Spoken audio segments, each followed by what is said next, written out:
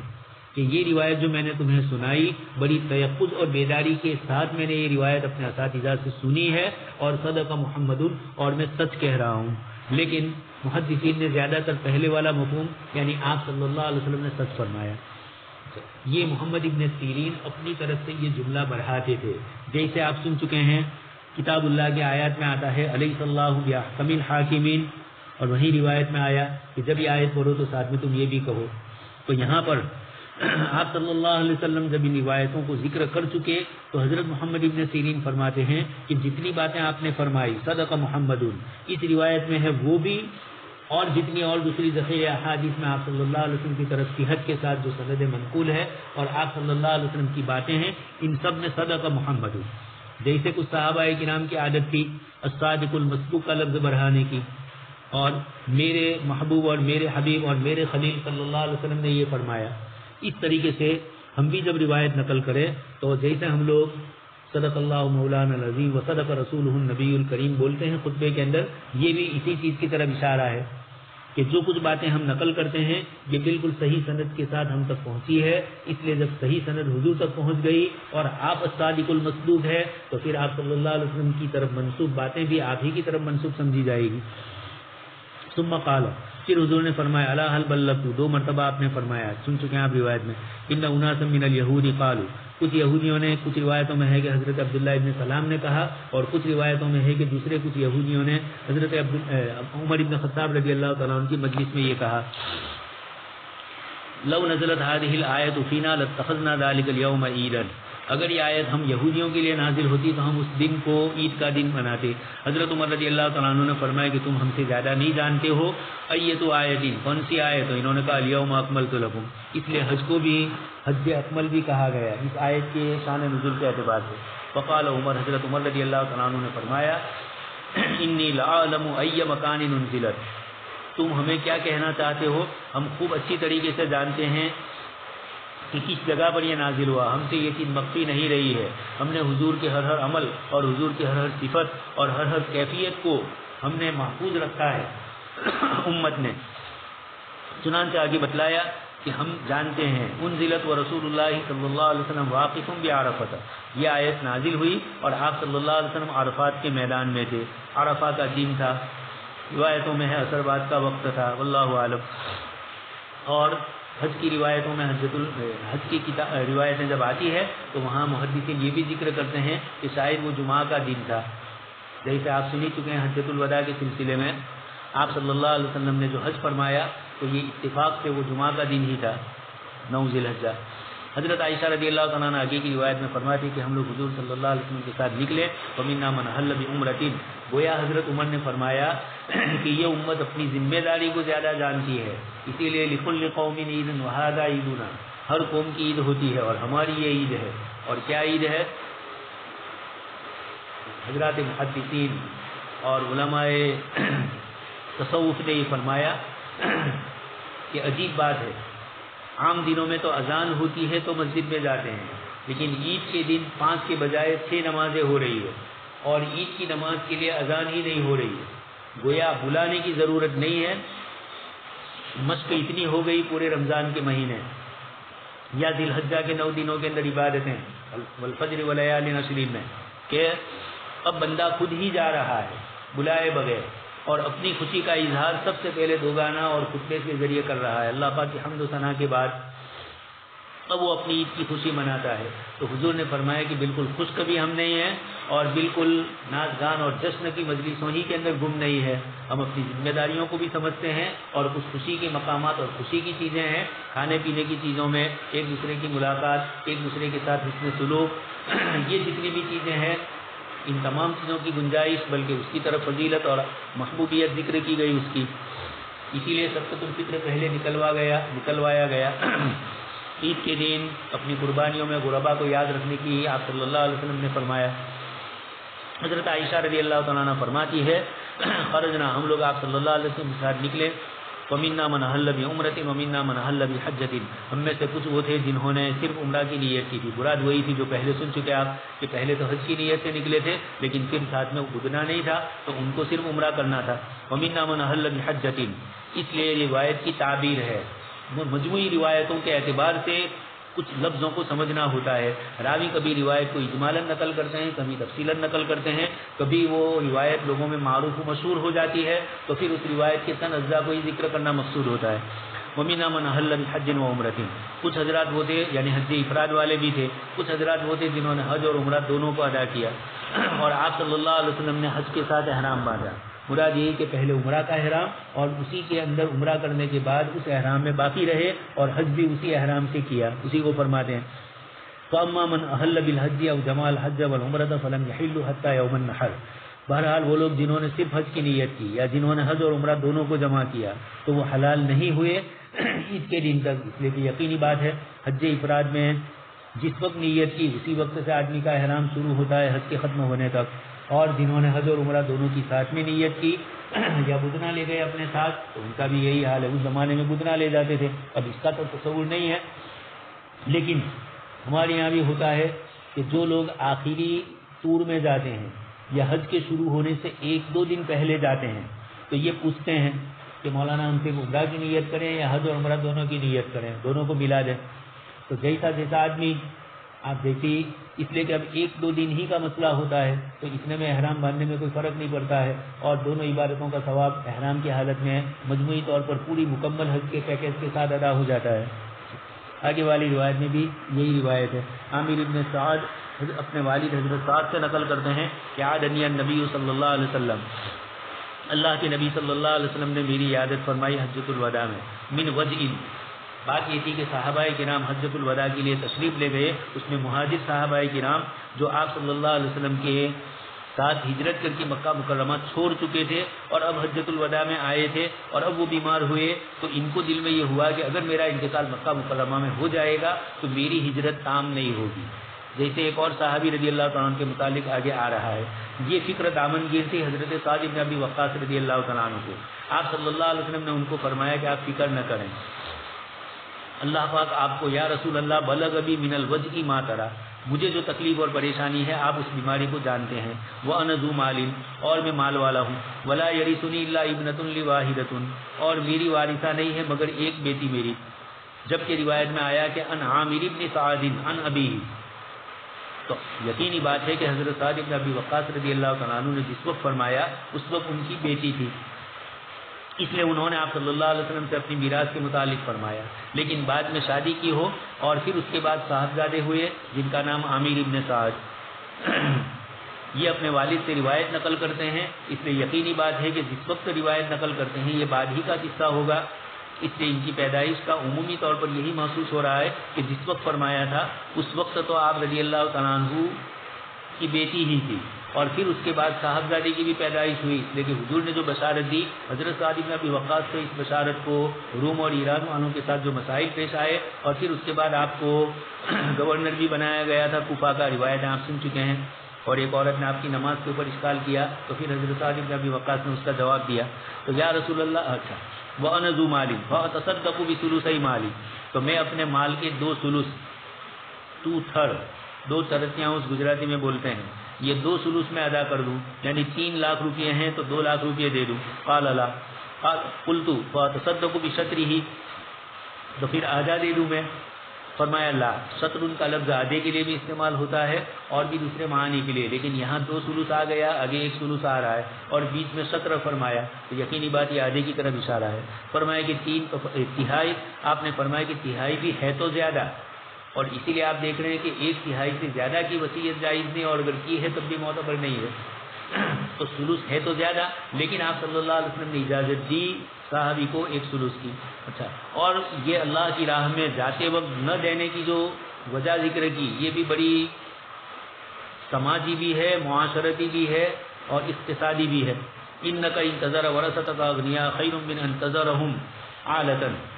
آپ اگر اپنے وارثوں کو مالدار چھوڑو، یہ بہتر ہے اس بات سے کہ تم ان کو محتاج اور فقر کی حالت میں چھوڑو۔ یتکففون الناس، یہ اپنے ہتھیلی لوگوں کے سامنے پیش کرے، اس لیے کہ مانگنے والا بیچارہ ہاتھ بڑھاتا ہے، ہتھیلی بڑھاتا ہے۔ تو آپ صلی اللہ علیہ وسلم نے فرمایا کہ آدمی دنیا کے اندر تو کھاتا پیتا رہتا ہے اور مرنے سے پہلے پہلے وصیت کر کے کبھی یا تو ورثہ کو محروم کر دے، یا ہمارے یہاں تنکاریہ میں رواج تھا، ہم لوگ چھوٹے تھے تو بریلی متولی آتے تھے، ہمارے محلے میں ایک صاحب بیمار ہوئے، بڑی عمر کے تھے، ان کے بیٹے دیوبندی تھے، یہ ادھر تھے، تو متولی ان کے پاس آئے اور 2-3 گھنٹے بات کروا کے، ایک کھیت تھا ان کا جو بالکل گاؤں کے قریب تھا، جو ابھی اب مکان وہاں بن گئے، وہ کھیت ان کو مسجد میں دینے کے لیے کہا، یہ دینے کے لیے تیار ہو گئے تھے۔ ہمارے والد صاحب کے دوست تھے، چاہے عقیدے میں اختلاف تھا لیکن والد صاحب کے دوست تھے، ان کو اجتماع میں بھی لے جاتے تھے۔ تو والد صاحب نے ان کو کہا کہ تم نے زندگی بھر کھایا ہے، اب اولاد کے لیے کچھ چھوڑ کے جاؤ، تمہارے بیٹوں کے پاس کھیتی کے علاوہ اور کچھ نہیں ہے، اور تم یہ بھی چھوڑ دو گے تو ان کا کیا ہوگا۔ خیر بات مان لی اور انہوں نے وہ کھیت وقف نہیں کیا، مسجد میں نہیں دیا، پھر انتقال ہو گیا 2-3 دن میں۔ پھر 20-25 سال کے بعد ان کا یہ جو کھیت ہے وہ ایسی جگہ سے گزر رہا تھا کہ جہاں اچھی خاصی قیمت ان کی آ رہی تھی، تو ایک دن ان کا پوتا مجھے ملا، وہ بھی حافظ قرآن۔ انہوں نے مجھے کہا کہ دادا، وہ ہمارے والد صاحب کو کہتے تھے کہ دادا نے یہ چھوڑ کے گئے تو اچھا ہے، آج ورنہ ہم لوگوں سے بھیک مانگتے، اللہ پاک نے ہمیں اس مال میں برکت دی اور اس کی بنیاد پر ہم سارے پوتے بھی خوش ہیں، سب کو اچھی رقم مل گئی، تو دادا کی وراثت میں پوتوں کو جو ملا وہ اتنا مل گیا اللہ پاک کی طرف سے۔ تو یہ روایت میں بتلایا جاتا ہے کہ پوری زندگی تو آپ استعمال کرو اور پھر وصیت کر کے جاؤ، اس لیے شریعت مطہرہ نے 1 ثلث کے اوپر بریک لگا دی۔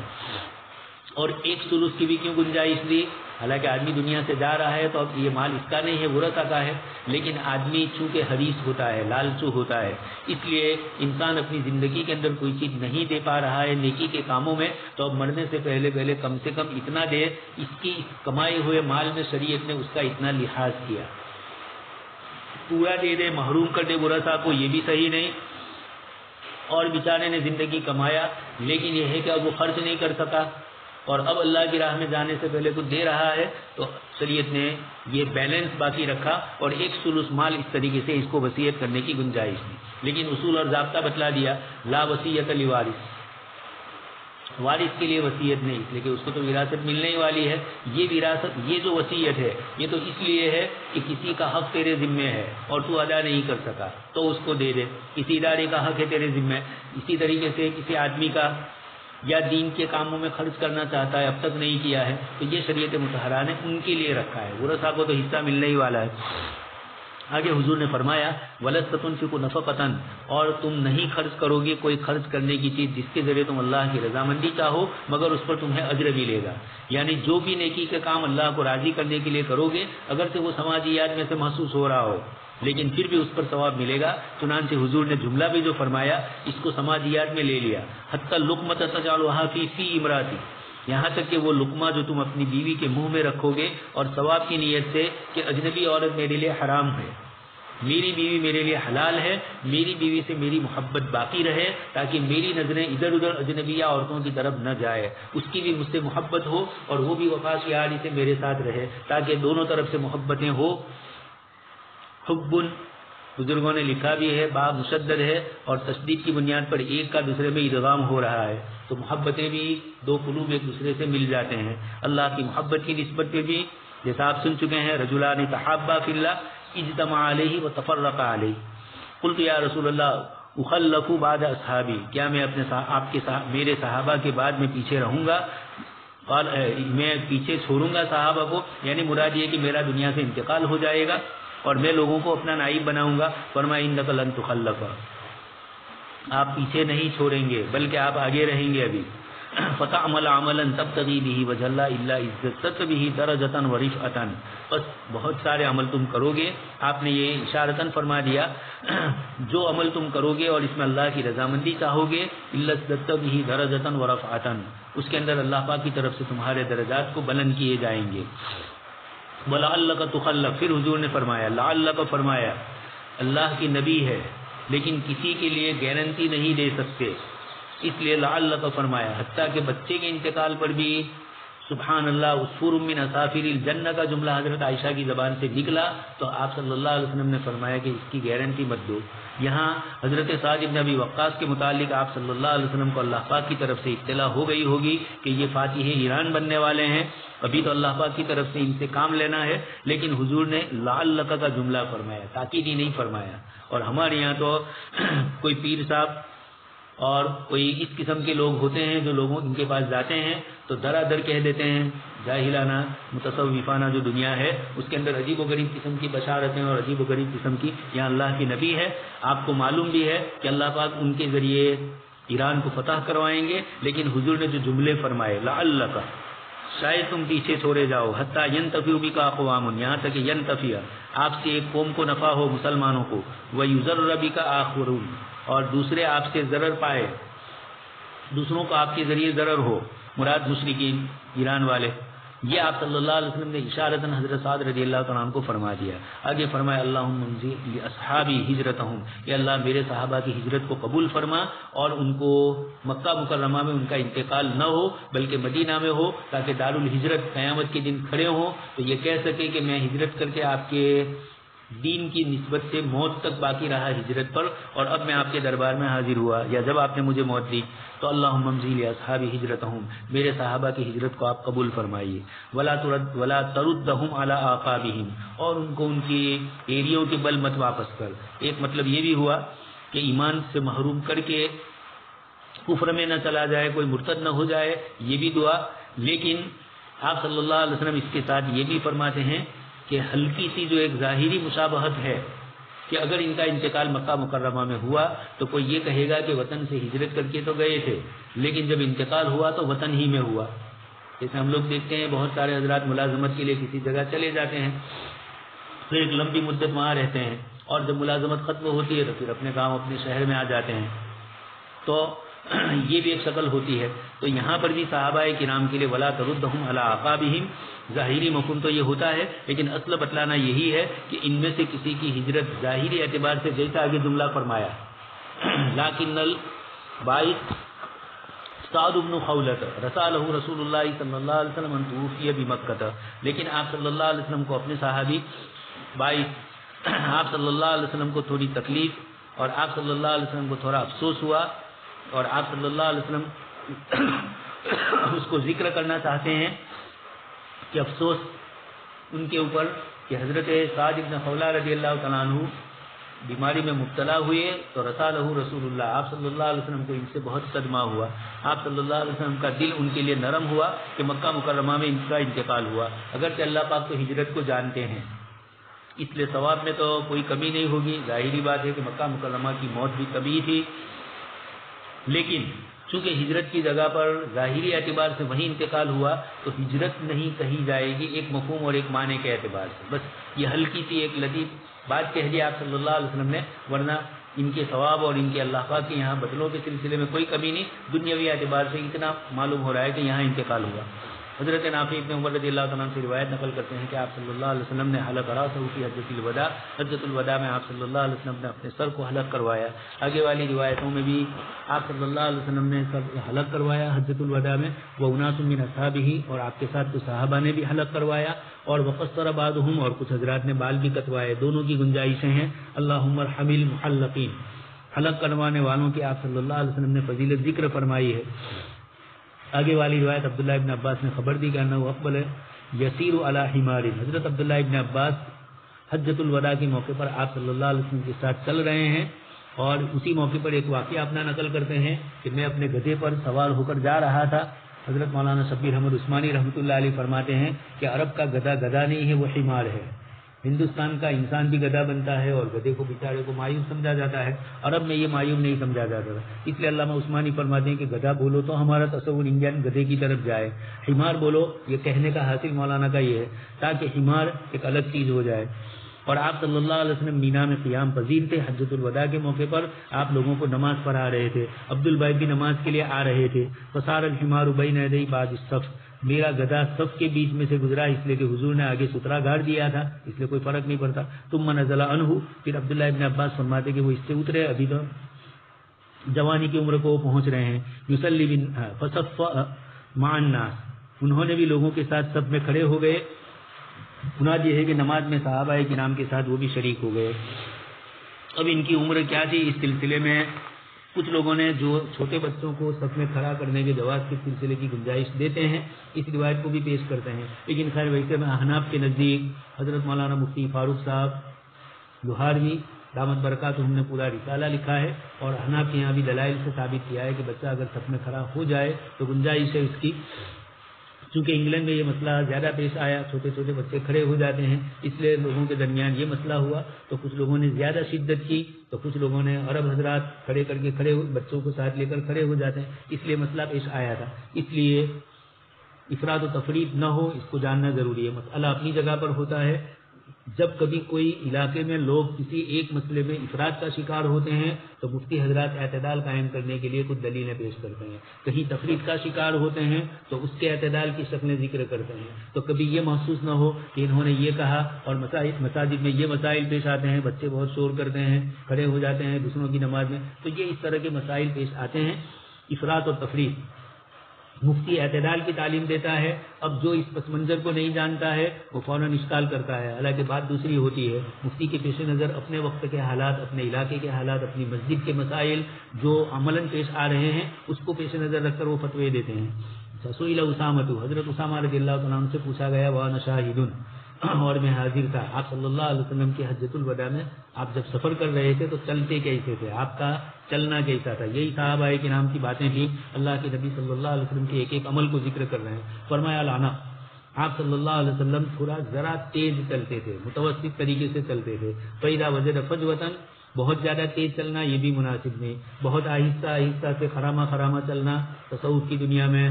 اس طرح بتا کر اپنے آپ کو صوفیت، یہ اللہ کے نبی کے یہاں اور صحابہ کے یہاں اس طرح کا کوئی تکلف نہیں تھا، اس لیے آپ صلی اللہ علیہ وسلم کی معتدل چال تھی۔ لیکن جب سفر کے اندر جاتے وجد فجوتن نص، جب کشادگی پاتے تو تھوڑا زیادہ تیز چلتے۔ اس روایت نے بتلا دیا کہ گاڑیاں لے کر آپ جا رہے ہیں سفر میں تو حکومت کے قانون کے مطابق، ٹریفک کے نظام اور اصول کے مطابق آپ کو چلنا ہے، لیکن جہاں آپ کو تھوڑی زیادہ بھیڑ بھاڑ ہجوم ہو جاتا ہے، ٹریفک ہو جاتا ہے، تو اس موقع پر آہستہ چلانا ہے۔ آہستہ کا مطلب یہ ہے کہ جو حکومتی چال ہے یا عام چال ہے اس سے کم۔ اور اب اس کے بعد جب آپ کو سڑک خالی ملی تو تھوڑی تیز چلو۔ جانوروں کے متعلق آپ صلی اللہ علیہ وسلم نے اس طرح فرمایا کہ ان کو جب خشکی کے علاقوں سے گزارو تو ذرا تیز چلاؤ، اور جب کھانے پینے کے علاقوں سے گزارو تو ان کو پھر کھانے پینے کی مہلت دی جائے اور تھوڑا تیز چلا جائے۔ اس کے بعد والی روایت میں بھی آپ صلی اللہ علیہ وسلم حجۃ الوداع میں مغرب اور عشاء کی نماز آپ صلی اللہ علیہ وسلم نے جمیعاً مزدلفہ کی بات ہے، تو وہاں یہی مسئلہ تھا۔ سبحان اللہ و بحمدہ، سبحانک اللہم و بحمدک، نشہد ان لا الہ الا انت،